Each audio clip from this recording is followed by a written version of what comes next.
With these upgrades, our fleet could retake Earth. We could assist with the Crucible. Please, this is not justice. I'm sorry.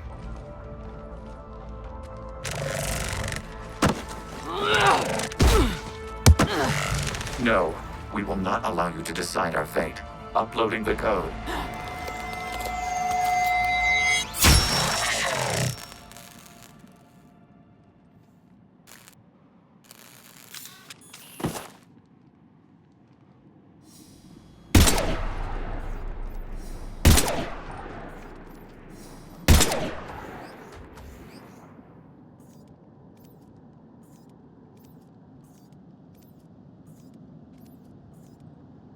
I'm sorry, Legion.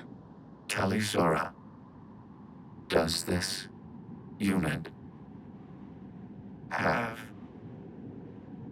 Yes. Yes, it does.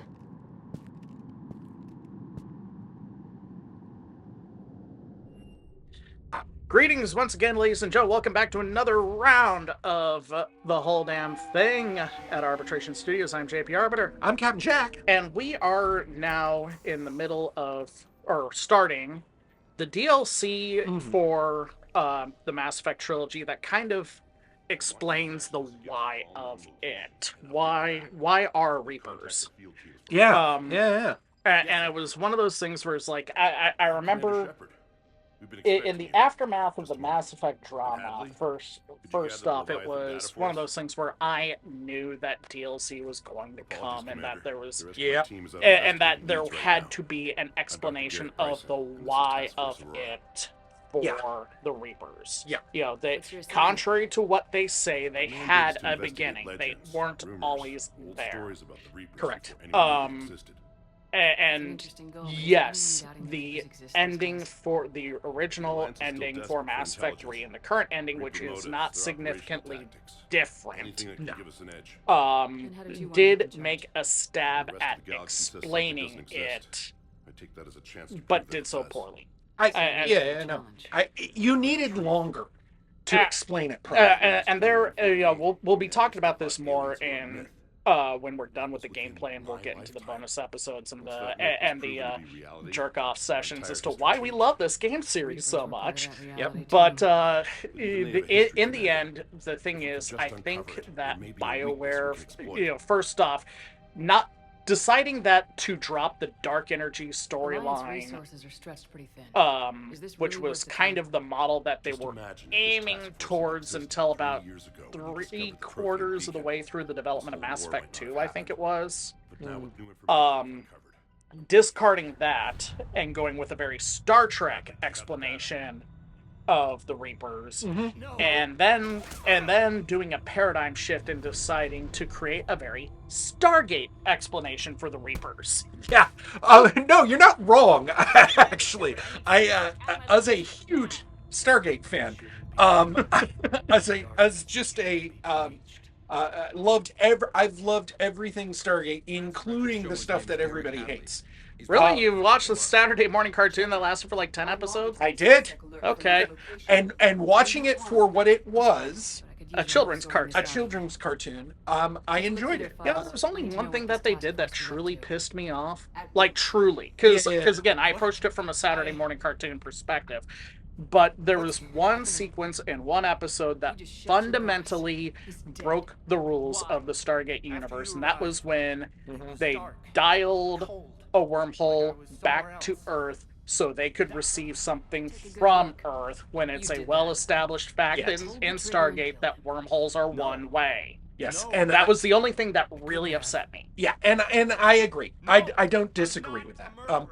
But I do think that like, shows make mistakes, and shows have problems, and we shouldn't judge the whole show by it. But at the same time, I'm also well aware that I'm in the minority when it comes to Stargate, and that for many people, Stargate, SG-1, and then Atlantis are it. That's all they care for. Going back to the beginning here of this episode. So, this guy has been investigating the Reapers since Mass Effect 1, and that is so vindicating that on the down low, Hackett and the Alliance always believe Shepard. and were doing what they could to try and unlock what secrets that they could, even without council support. So that's very relieving. We didn't talk much about this main scientist because, well, we are 5 minutes or less into this and he's dead. Yeah, which is, I mean, honestly, if you have read any mystery stories or anything like that, no storytelling at all, you really should have seen that coming. And just as much as you'll see the character introduced later coming, but that's beside the point. Point is that Dr. Bryson was the guy who was researching the Reapers, and functionally he's an interstellar cryptozoologist. Yeah, which is a weird occupation to have. It's a weird occupation to have, but wouldn't it be great if it was real? Mm-hmm. Like you think about it, and from our perspective, yeah, it's kind of weird. But within the context of the universe that is the Mass Effect universe, it's pretty awesome that it's available as a job. Well, and it's not necessarily. I mean, fundamentally, what he is that he is a archaeologist and paleontologist rolled together. And I'm not even sure paleontology is the right term for the science, considering one, we're dealing with alien species. Yeah. But it's like he's trying to catch up on humanity's understanding of everything that happened up to humanity's joining the galactic stage, sort of thing. And so that's absolutely cool. I say that this is a very Stargate episode, and the whole Leviathan DLC has its like writing roots in Stargate SG-1 because there is this ancient implacable enemy in Stargate. It was the Goa'uld, and later the Replicators, and then the Ori. All old ones from one perspective or another. Yes. And Stargate was very much about breaking the Lovecraftian curse of I don't understand it, and the more I understand, the more it'll drive me crazy. Instead, it's no, the more I understand, the more I can deal with it. Yes. Yes. No. And I also agree that this is a very Stargate episode in the sense of it's got a lot, really differently than most of the other episodes or levels, however you want to call them, in Mass Effect, which are mainly just go somewhere and shoot a whole bunch of things. This is very much more a mystery. Yeah. And a you've got to, use your skills, and you're walking around and everything like that. And yeah, I mean, I get it. It for a lot of there's not a lot of it's very straightforward. It's very on the rails, as it were. But at the same point, it's not a run and gun. Mm-hmm. I do appreciate that Stargate SG-1 in particular, Stargate Atlantis to a certain extent as well. And the less we say about Stargate Universe, the better. But Stargate SG-1 was the joke is, and Jay and Silent Bob really emphasize this in Clerks 2. Star Trek was all about finding new and interesting forms of life and then banging them. Yes. Stargate was about finding new and interesting forms of life and punching them in the face. I mean, you're not, but the other side of that was that punching them in the face was always an option, and it would work. Yes. But there was also, in Stargate, unlike Star Trek or Mass Effect, when you went out into the galaxy and you found out that there were humans everywhere, which is an interesting take. As opposed to, well, with Star Trek, it was a case of why are all of the aliens human shaped? Right. In Stargate, it was there are no aliens, just humans, and then eventually they introduced other aliens. They did eventually, and but I did and not to mention everywhere looks like Vancouver. But it doesn't look like Toronto. Exactly. But this episode, I feel like, is and I do think that BioWare with Mass Effect, they still had the writers, they still had kind of the core of what had made BioWare great up until this point. EA had not yet stripped them for parts. EA had not yet driven everybody good away. Anthem didn't happen. Anthem hadn't happened yet, which really hurt the confidence for a lot of these folks, and rightfully so. But at the same time, hey, mistakes happen, and BioWare was it has such a great potential, and these IPs have such a great potential. Anthem should not have. Great interaction right here. Loch Ness Monster, Plesiosaur. I like Loch Ness Monster better. That's humanity in a nutshell. It is. Humanity would always rather believe the myth than the truth. Yep. To move along from things and what I appreciate about this DLC, and to bring it back to the Star Trek versus Stargate mythos for a bit. Star Trek has, and this is what a thesis statement I think is the right way to put it, where Star Trek is about going out into the galaxy and bringing your enlightenment to it. Yes. Yeah. Stargate is about wandering through the dark and learning. Yeah. Shining, to finding the light switch, not bringing your light out, but finding the light switch to illuminate the galaxy, to learn, to create understanding for yourself, not to bring your understanding to others. The kids these days might call Star Trek a colonialist message versus an anti-colonialist message.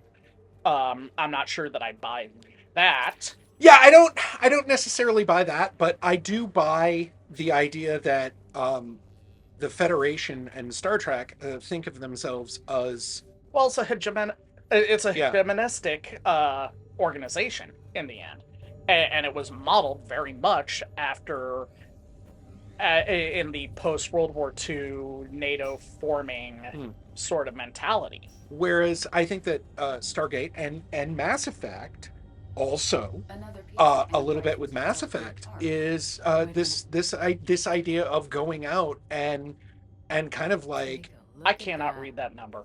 I can't either. They needed better colors. Yeah. But there's a real, like, when you meet Edie, or you meet the Geth, or you meet any of these races or species that your character has never met before, or your character doesn't know, or new things and everything like that, there's a real sense of, there's no judgment. There's no, like, we are, like, what you get with, and again, huge Star Trek fan, folks, love Star Trek. If you slap Star Trek on it, I'm gonna watch it. I love Star Trek. But that being said, unlike Mass Effect and Stargate, Star Trek is like, we are the Federation and we're here to help. Instead of, wow, what's going on here? How can we help? Well, what can we do? And the other thing too is that, to take Stargate as an example, is Earth going out through the Stargate into the galaxy was, I also love this. How's that working out for you, big guy?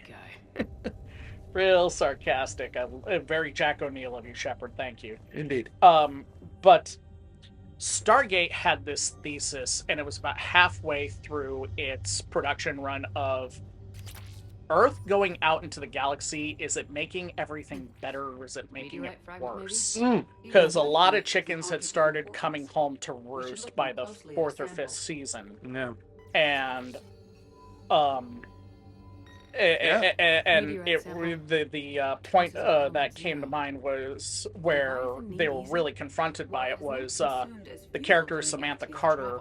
Her dad ended up bonding with an alien, and so gained a lot of insight into what was happening in the wider galaxy over the last 10,000 years or so. And that was very, and just how disruptive it was. And you saw Jacob Carter, just like, he laid into Jack O'Neill and how reckless Stargate Command was being out there. And the thesis was answered in the end of, ultimately, yes, it was better. Right. But it was very messy. Because progress is messy. Absolutely. And I think the same thing could be said for, uh, in some ways, the same thing could be said for Mass Effect. Not, Well, humanity came onto the scene and were massive disruptors to the yeah, Galactic Order. that's where I think the similarities are, is that humanity doesn't, I don't want to say they don't want to earn it, but they want to earn it as quickly as possible. And they think that they deserve it regardless, or they think that they deserve it because they have Shepard. No, and the reason I say that is because they're like, well, see what Shepard has done. That's humanity. That's who we are. And it's like, no, that's who one guy is. Yeah. Or one gal. That's not who humanity is. For every Shepard, there's 100. Well, there aren't 100 elusive men. There's only one, but there's 100 Kai Langs. Yeah, there's 100 Mirandas. For every Shepard and every, or even worse, how many Admiral Kahokus are out there? Exactly. And it's the it's kind of this idea that the best of us should represent us, but they shouldn't be used. They should be used as a yardstick, not a what's the word I'm looking for? Not a beacon. Well, it's so the best of us should be our example that we are shooting for, not representation of who we are. And I would argue that in the case of Mass Effect, that Shepard is not even a good representation of who we are. Shepard, she or he, is the hero that is needed at the moment. Oh, I think that there is something to be said about the fact that Shepard could never exist in regular life. So we'll talk more about that later, I think.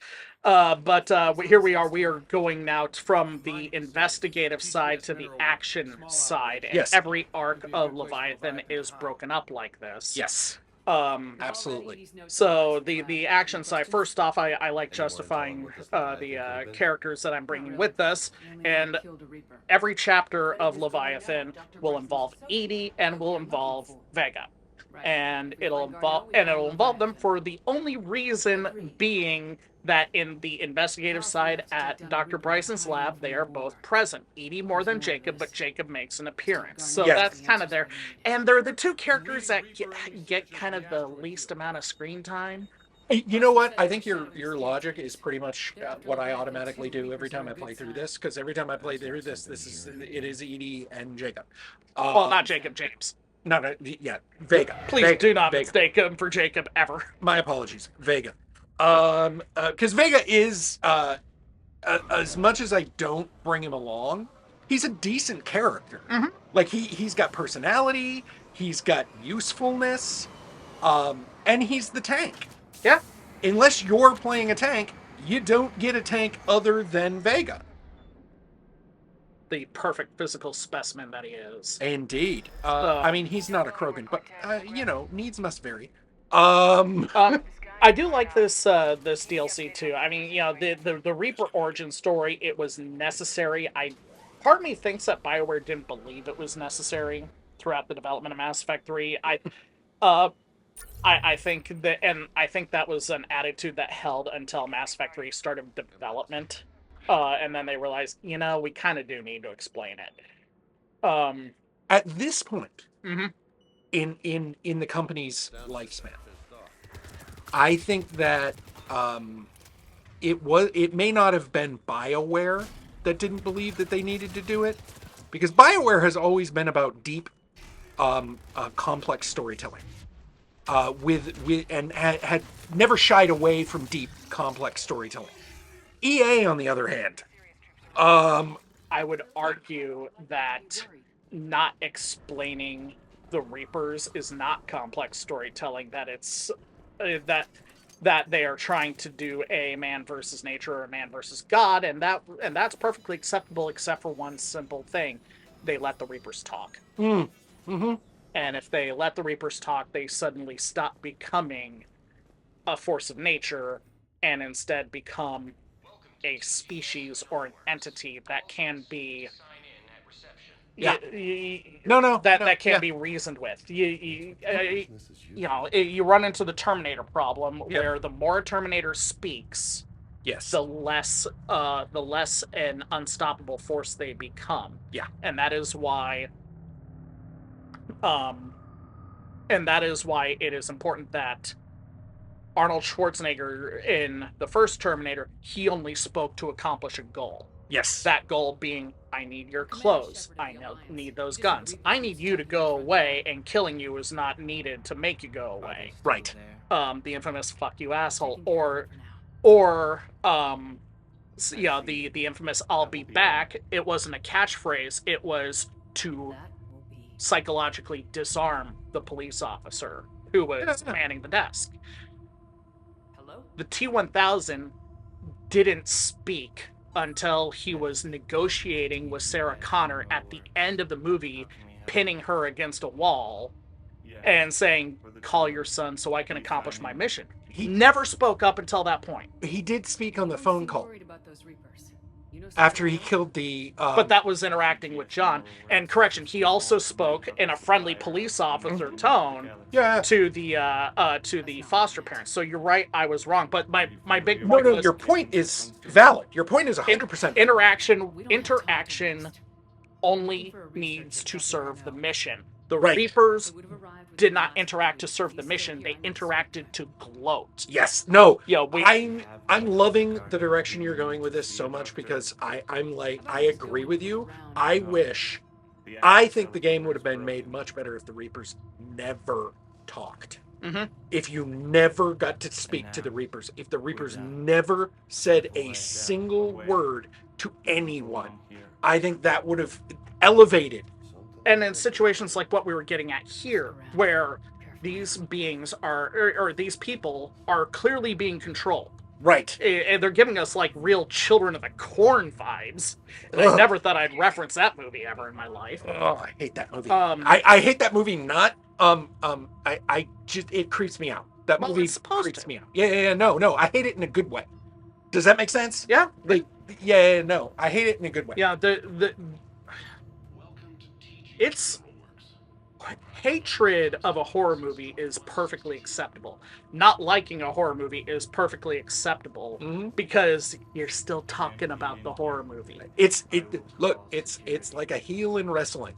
Mm-hmm. I don't like it because I'm supposed to. The worst thing that any form of entertainment can do that is supposed to present horror or discomfort is to make you feel nothing. Exactly. Now, when playing Leviathan, I was invested in the mystery. I was invested in the investigation. That's part of that Stargate fan of, the gold came from somewhere, the Reapers came from somewhere, and I am absolutely interested in finding out where the Reapers came from. 100%. Totally agree. And it actually helped the mystery in that I had already beaten Mass Effect 3 when Leviathan came out, so I was left, like a lot of people, I was left dissatisfied with the explanation of why the Reapers were there.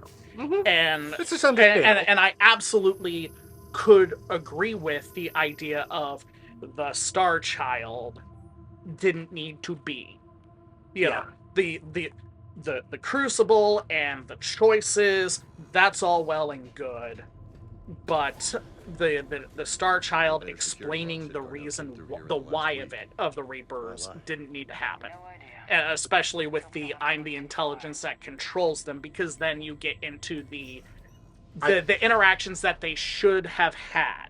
And I come back to my firm belief now, because you brought it up, and it is now embedded in me, and it just happened, my firm belief, if the Reapers had never spoken, it would have, I think it would have elevated this, and I think that this game is at the top anyways. So, let me ask you this. Let's take Harbinger out, or let's take Sovereign. If Sovereign never spoke directly to you, but instead all of his lines were delivered by Saren, Yes, that would work. that would work. That would work perfectly. Because at the very least, he's still in awe of the Reapers, and then Mhm. you ask the question of, is this your voice that you're using, or are you being a puppet? And they never. And here's the thing, that happen. You have that happen whenever Reapers talk to Shepard. You have it be like a puppet somehow through the puppet, and never answer whether or not it's a puppet talking or whether it's the actual Reaper talking. And never answer that. we know that this works in Mass Effect 2 with Harbinger speaking through the collectors. Exactly. Exactly. So we know that the idea can work, and it fundamentally changes whether you would solve a rival at the end of Mass Effect 2 or if you should do it ahead of the end of Mass Effect 2. Because if you do it ahead of the end of Mass Effect 2, the hologram at the very end is still the Collector General. Something like that. The spidery collector. Yeah. Whereas if it's at the end and you've already destroyed the collector base, then it's Harbinger communicating with you directly. And now I see, and I finally see the incentive for doing a rival before on that, because hey, I'm just shooting the breeze here, and I think we rolled across something clever.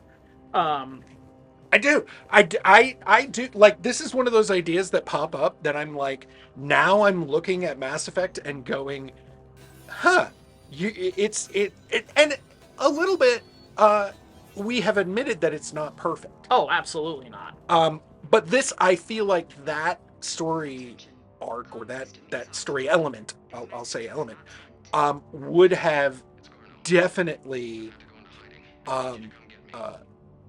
one, it would have fixed some of the holes, story-wise. Two, I feel like it would have meant you can eliminate the Star Child, which everybody hated. I didn't hate, but I do acknowledge and accept the hate. It was Sci-Fi Channel original movie bullshit. Yes, it was. I really was expecting to see Michael Shanks show up. And I would argue that, again, we'll talk about this in detail in the ending. I get why they chose the kid. Yeah. What it would have been much more if they had stuck with the concept, but changed it from the kid to a holographic clone of Shepard. Yep. So that would have worked and been much less annoying. Yeah, that would have worked. But they wanted to do the thing of the kid being the representation of everyone that Shepard couldn't save, and I get that works, except for that very end.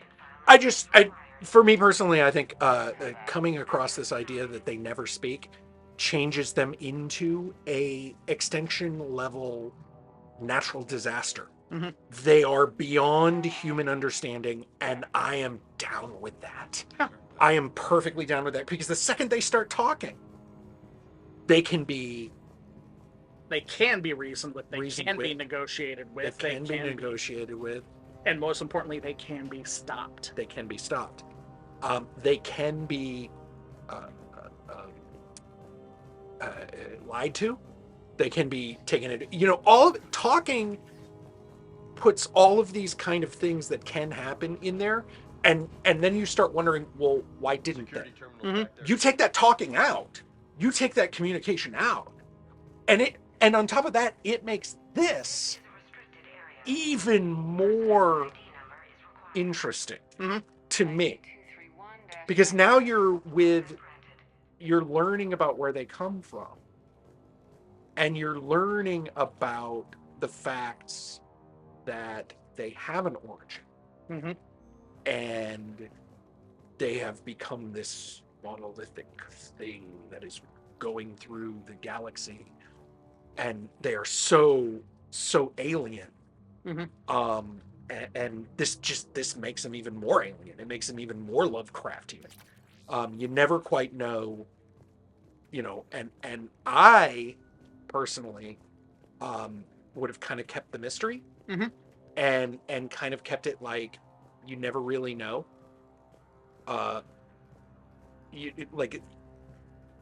Obviously, I feel like we're not gonna spoil anything for anybody watching this, but when you actually meet the Leviathan and you actually get to the Leviathan, if you've done it right, you're never certain if that you would never be certain if that's actually the Leviathan or if it's just another puppet. Yeah. If it's just another voice that they're using. So, anyway, we're coming up on the end of the puzzle thing. There's a couple of mechanics here that we are going to be talking about, because a lot of the things that were introduced, we saw this when we had to fix an elevator earlier, and we're going to see it again with using a holographic drone to fix like a generator, I think it is. Something like that. No. But a lot of the mechanics in this were centered around the multiplayer element and some of the missions that had to be, or that were created for that. Because there was a lot of King of the Hill, there was a lot of escort the thing to the thing so it can do the thing. Mm-hmm. And so incorporating that into the single player game, and what was kind of like, I don't know, felt the need to justify stuff, because like the Mass Effect 3 multiplayer system was popular, but the general consensus was it was clearly tacked on. Yeah. And it was tacked on at the behest of Electronic Arts. So and that'll get another one of its own podcast episodes. But how much I loathe EA. Is that Garneau? With the fury of 1,000 million suns. You know what other sci-fi horror properties this reminds me of? The Donald Sutherland movie Puppet Masters. Yes. Yeah. Yeah. Yeah. Because it's a lot of like, apparently, Leviathan has such total control. Mm-hmm. At least on a long enough timeline that they're able to remotely operate people. Yeah. Down to their vital signs, because like the guy who shot Dr. Bryson at the beginning of this is rendered comatose. Yep. As a result, and hopefully they'll be like, okay, we're out in public now, so we can just go ahead and fire up his brain again. Yeah. I think that, and I've mentioned this before, but I think that BioWare really could have done like a space horror game. They really touched on it a little bit throughout this, but I think they could have done a really good one had they wanted to. Well, and we had elements of that when we covered Omega and yes. what were they? Not revenants. Whatever they were. Yeah. The things that turn people into them instead of into whatever unique husk form. Yeah. So like that combined with elements of Leviathan here and the stuff that was already established with the Reapers. Yeah, there is a horror element in here. Some of the fundamentals of Mass Effect, like the fact that ammunition is, for all intents and purposes, unlimited in a gun, and to make a horror game, you have to make resources scarce. Yes. Or, in the case of some of really good horror games, non-existent, like Outlast. Yeah. It's one of my favorite, and you wander through that, and you're completely unarmed throughout the entire game, and so it's all running and hiding. Yeah. No. There's, in my opinion, there's an infinite amount of things that they could do with this storytelling and whatnot. I think that storytelling-wise, because for me, video games are a storytelling medium. Mm-hmm. Yes, sometimes you have video games that are, in fact, for fun and excitement. Absolutely. Will not argue that. I think, anything on the Nintendo is, generally speaking, just fun and quirky and enjoyable and time-killing. And that's what has allowed Nintendo to survive in the video game market, is that Nintendo does Nintendo things. Exactly. Yes, they'll get Doom Eternal on the Switch, mm-hmm. and Doom the Dark Ages on the Switch too. But I mean, Doom the Dark Ages is so much fun. I think you can play that despite your brain damage. Yeah. But the other side of it is that, I need to work on that edit. The other side of it is that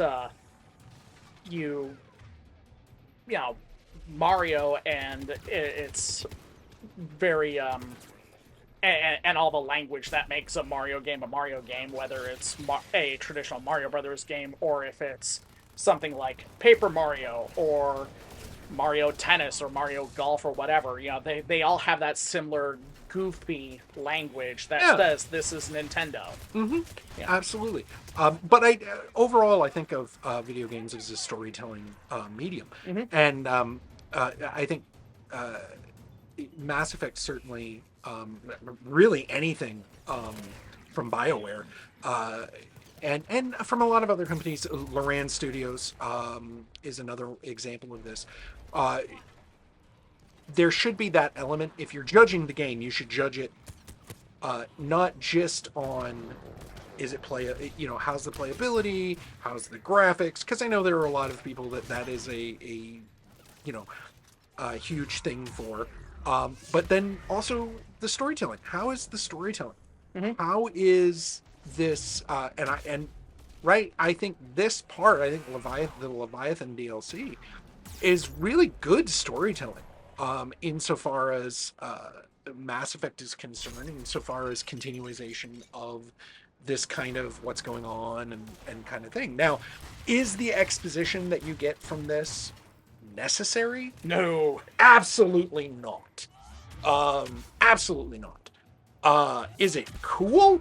Oh yeah, absolutely. And I can forgive a lot if the events of a story covered make me go, oh my god, that is so damn cool. Yeah. If it's a cool idea, and I can usually get behind it if it's a cool idea, or if it's something that I didn't think of going in. Which honestly, the first time I played Leviathan, I had a bit of an idea, but certainly nothing akin to what ended up happening.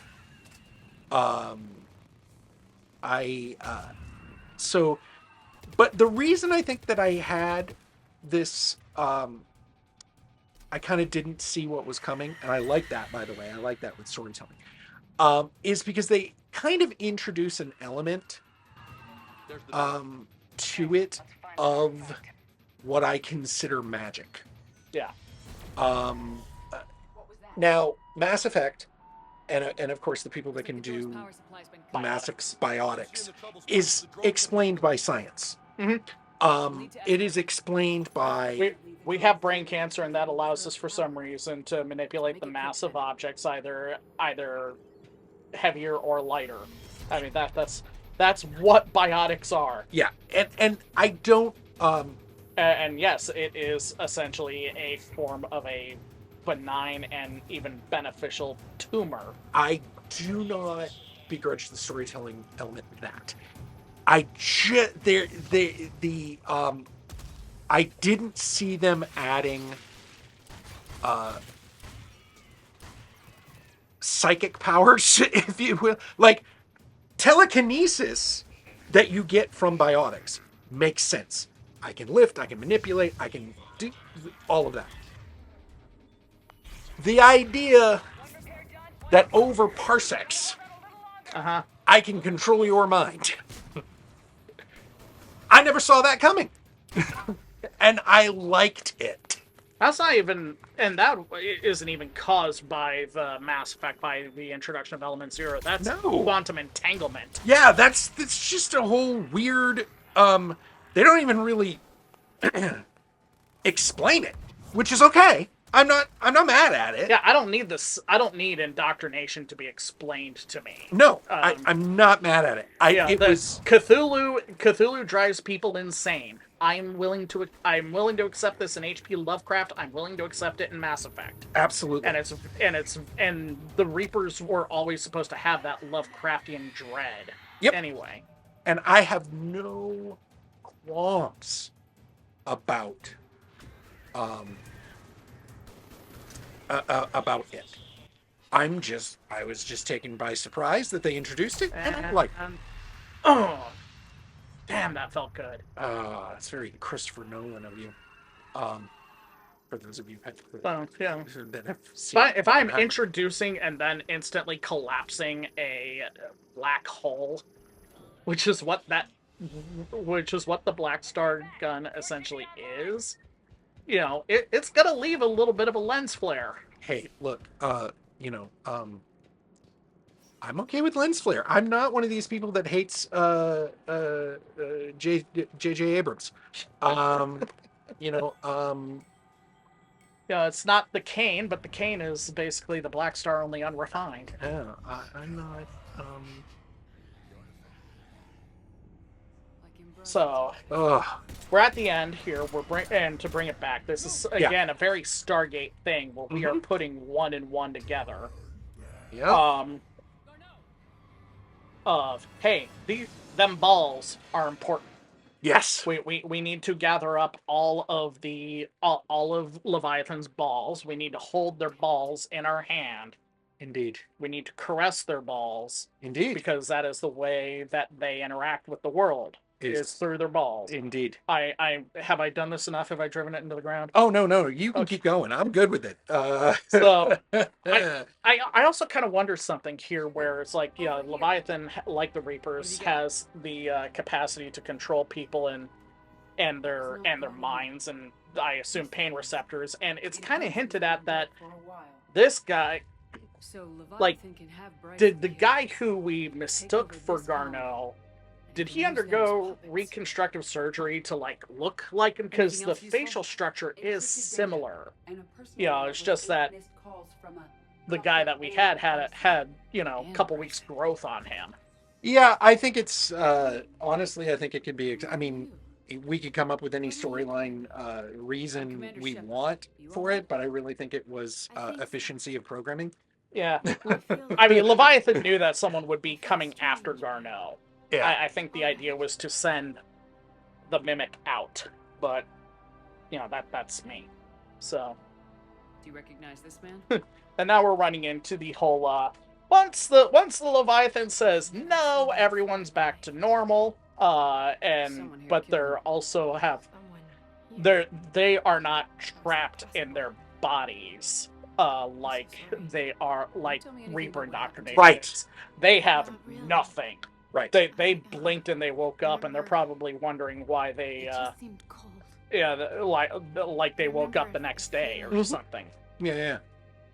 I think I think that's because the Reaper's version of it is a incomplete, or it is the best that technology can do, as opposed to what natural evolution. I think the other side of it too is that the Reapers have no incentive to keep their enthralled alive. Also a good point. Also an excellently good point. So they don't waste the energy on what's a Reaper? On making it so that way that a person's consciousness is blacked out. Just depression is enough. Right. So fundamentally, these people have been in a coma for 10 years, and that's horrifying. A little bit, but on the other hand, at least they got to eat. Yeah. At least they're still alive. Because again, Leviathan has an interest in sustaining people. Because they are a resource. Yep. And we will find out what all that means when we go forward into it. But for now, I think we need to return to the Citadel, and we need to dive deeper into it. Agreed. I do like that. For a while, the thinking is that Leviathan is a renegade Reaper. Yeah, because that's like that story. I like that. That's like the best thing that we that's the best idea we got at this point, because we can't fathom anything this powerful. We can't fathom the fact that there is a biological creature that could be doing this. This massive squid. Yep.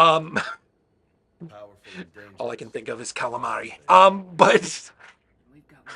Anyway, so yeah, that's chapter 1 of Leviathan. So we will be taking a break, and you can join us when we explore chapter 2. Until then, later. Deuces.